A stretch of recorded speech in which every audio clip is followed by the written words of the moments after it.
విశాఖలో ఏటీఎం చోరీలు హడలెత్తిస్తున్నాయి. పోలీసుల నిఘా కరవడంతో దొంగలు చెలరేగిపోతున్నారు. పెందుర్తి, తగరపవలస, మునపాకలో ఏటీఎంలో చోరీలకు పాల్పడ్డారు దొంగలు. అయితే పోలీసుల్ని వాళ్ళ ఎత్తుల్ని కూడా చిత్తు చేస్తూ ఈ దొంగలు ఏమాత్రం క్లూ లేకుండా ఈ చోరీలకు పాల్పడుతున్న వైనమే ప్రస్తుతం పోలీసులకు అంతు చిక్కకుండా ఉందన్నట్టుగా తెలుస్తోంది. దీనిపైన అప్డేట్స్ మా కరెస్పాండెంట్ నరేష్ అందిస్తారు. నరేష్, ఏంటి వీళ్ళు ప్రొఫెషనల్స్ అయిపోయారా? సో పోలీసులకి ఏమాత్రం క్లూలు ఇవ్వకుండా చేస్తున్న ఈ చోరీలకు అడ్డుకట్ట వేసేది ఎప్పుడు, ఎవరేస్తారు? ఏంటి మీ దగ్గర ఇన్పుట్స్?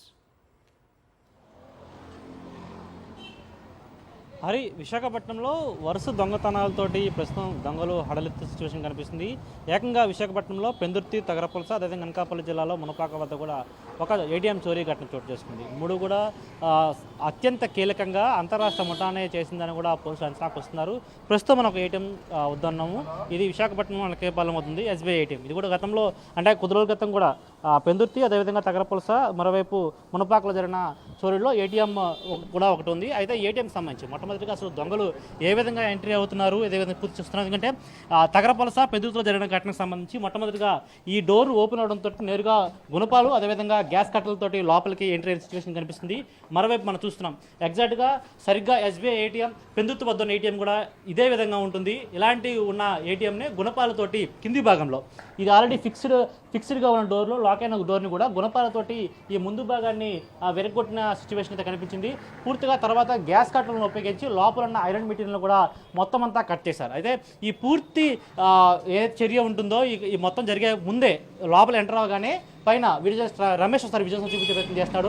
పైన కనిపిస్తున్న ఇలాంటి సీసీ కెమెరానే ఆ పెందుర్తి, తగరపవలస, అదేవిధంగా మునపాక ఉన్న ఏరియాలో కూడా ఉంది. కానీ లోపలికి దొంగలు ఎంటర్ అవ్వగానే ఆ సెక్యూరిటీ కెమెరా, సీసీ కెమెరా ఉందో ఆ సీసీ కెమెరా మీద ఒక బ్లాక్ కలర్ స్ప్రేని వాళ్ళు స్ప్రే చేశారు. స్ప్రే చేసిన వెంటనే మొత్తం అంతా కూడా బ్లర్గా అయిపోయింది, మొత్తం క్లోజ్ అయిపోయింది. దీనివల్ల సీసీటీవీ ఫుటేజ్లో ఎటువంటి ఆధారాలు లభించలేదు. మరోవైపు లోపలికి వెళ్ళిన దొంగలందరూ కూడా ముసుగులు వేసుకుని ఉన్నారు. పూర్తిగా ఈ విధంగానే ఉన్న ఏటీఎంని మొత్తం అంతా బ్రేక్ చేసి లోపల ఉన్న లక్షల రూపాయల నగదును కూడా దండుకున్న సిచ్యువేషన్ కనిపిస్తుంది. ఎందుకంటే మొత్తం అంతా కూడా దోచుకొని వెళ్ళిపోయారు. అయితే సుమారు ఈ 3 ఏటీఎంల్లో కూడా 50 లక్షల రూపాయల నగదు ఉన్నట్లుగా అధికారులు గుర్తించారు. అయితే ఇలాంటి లక్షల రూపాయల నగదు ఉన్న ఏటీఎంల వద్ద ఖచ్చితంగా సెక్యూరిటీ గార్డ్ని అయితే పెట్టాలి. కానీ సెక్యూరిటీ గార్డ్ని పెట్టకపోవడం ఒక విషయం అయితే, మరోవైపు విశాఖ పోలీసులు రాత్రి సమయాల్లో కావచ్చు, ఏ సమయంలో సరే ఈ విధంగా హైలీ సెక్యూరిటీగా లేకుండా ఉన్న ఏరియాలు కావచ్చు, మరోవైపు లక్షల రూపాయల నగదు కలిగి ఉన్న ఏటీఎం సెంటర్ల వద్ద కావచ్చు, ఖచ్చితంగా నిఘా పెట్టాలి. ఒకవైపు విశాఖపట్నంలో పోలీసులు నిఘా కరువైందని ఒక విషయం, మరోవైపు ఎస్ఆర్ నరేష్, అయితే గతంలో కూడా చూసాం, అక్కడున్న ఒక గార్డుని యూజువల్లీ మనం చూస్తుంటాం ఏటీఎంస్ దగ్గర ఒక వృద్ధులనో లేకపోతే ఎవరినో ఒకరిని పెడుతూ ఉంటారు. అక్కడ వాళ్ళు ఏమాత్రం వాళ్ళ ప్రాణాలకి ముప్పు వచ్చే విధంగా గతంలో సంఘటనలు కూడా మనం చూసాం. అయితే ఒక ఏటీఎం చోరీ జరిగిన తర్వాత పదే పదే చోరీలు జరుగుతున్నా ఎలాంటి చర్యలు దాన్ని తీసుకోపోవటాన్ని అందరూ గర్హిస్తున్న విషయం. దాని గురించి ఏం చెప్తున్నారు పోలీసులు? మీరు ఏమైనా ప్రస్తావించారు వాళ్ళతో? సార్, మీరు ఎగ్జాక్ట్ పాయింట్ చెప్పారు. అంటే మనం చాలా వరకు ఏటీఎంల దగ్గర ఎటువంటి సెక్యూరిటీ లేని దృశ్యాలు చూస్తుంటాం. కానీ కొన్ని ఏటీఎంలో అయితే సెక్యూరిటీ ఉన్నప్పటికీ కూడా వృద్ధులను పెడుతుంటారు. కానీ దొంగలు అనేవారు చాలా స్ట్రాంగ్గా, అదేవిధంగా వెపన్స్ తోటి రాత్రి సమయంలో దాడి చేస్తుంటారు.